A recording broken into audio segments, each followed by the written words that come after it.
Punjab Kesari TV पर आज हमारे साथ हैं कांग्रेस के वरिष्ठ नेता और पूर्व मंत्री करण सिंह बलारोड़ से जानते हैं किस तरह का उनका चुनाव प्रचार चल रहा है, जिस तरह से ज्वाइनिंग हो रही है, क्या कांग्रेस पलवल से जीतने जा रही है। स्वागत करते हैं आपका पंजाब केसरी पर। जी, आपका धन्यवाद। क्या कहना चाहोगे जिस तरह से ज्वाइनिंग हो रही है, अब तो भाजपा की जो है टिकट घोषित हो चुकी है, गौरव गौतम को मिली है, कैसा रहेगा चुनाव?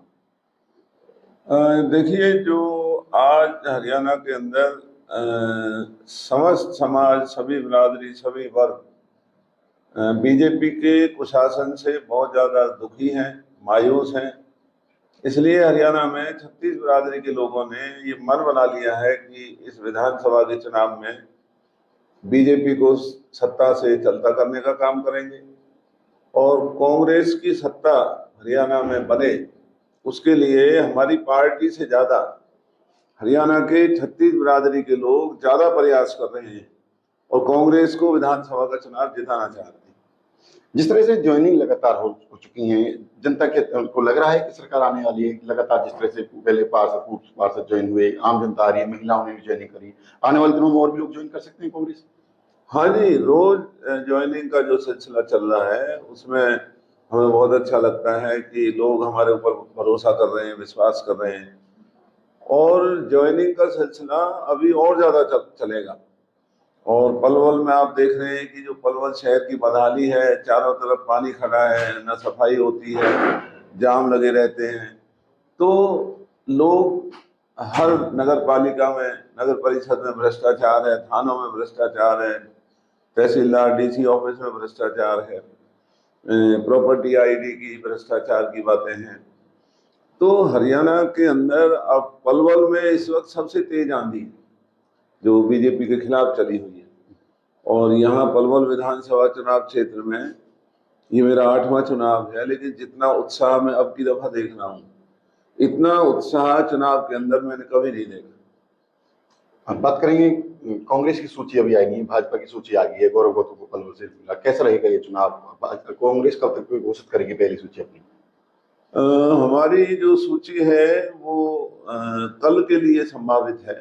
कल कांग्रेस नुमाइंदों की पार्टी की विधिवत तौर पर घोषणा होगी और भाजपा की कुछ सीटों की घोषणा हो चुकी है।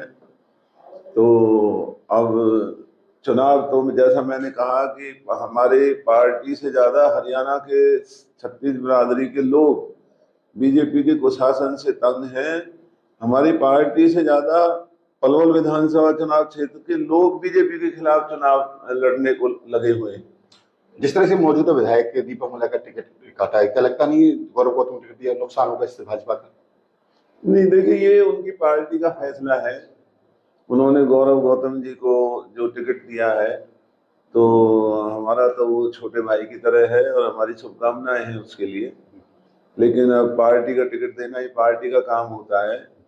लेकिन आज पलवल की बदहाली भारतीय जनता पार्टी के शासन और कुशासन की वजह से है और पलवल विधानसभा के लोग भाजपा के राज को यहाँ से चलता करना चाहते हैं और सरकार जब कांग्रेस की बनने जा रही है, ये सारे हरियाणा के लोग जानते हैं।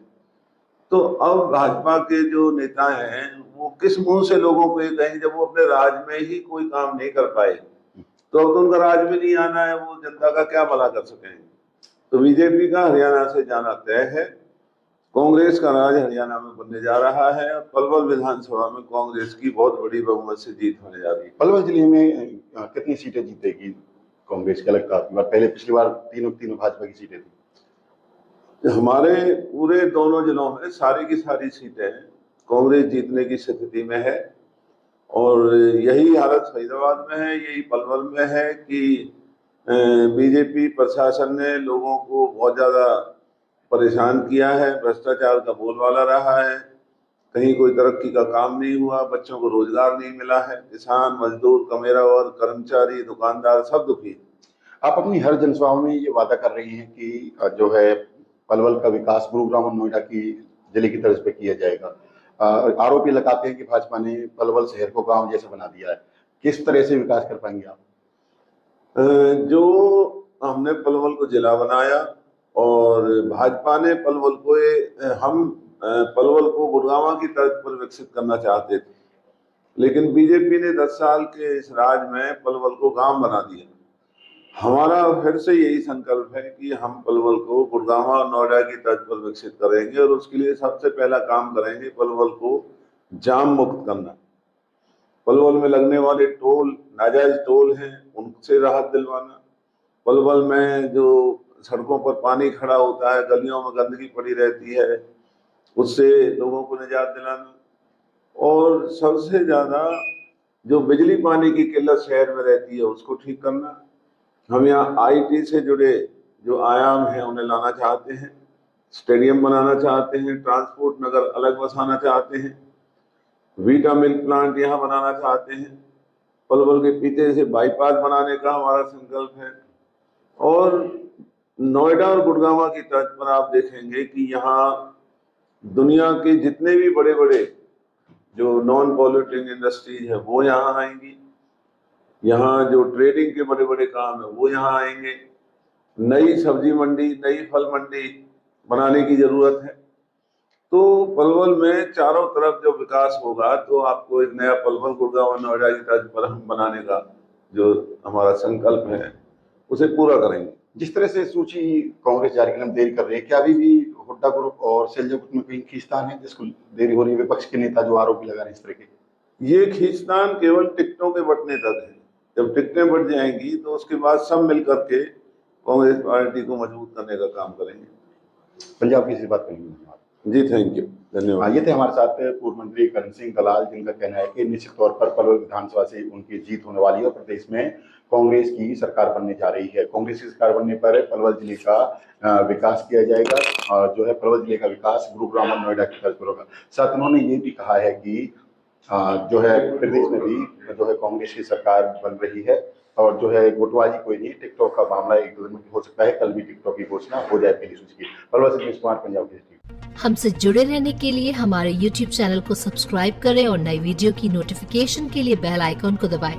अगर आप ये वीडियो Facebook पर देख रहे हैं तो लाइक जरूर करें और ज्यादा से ज्यादा शेयर करें। धन्यवाद।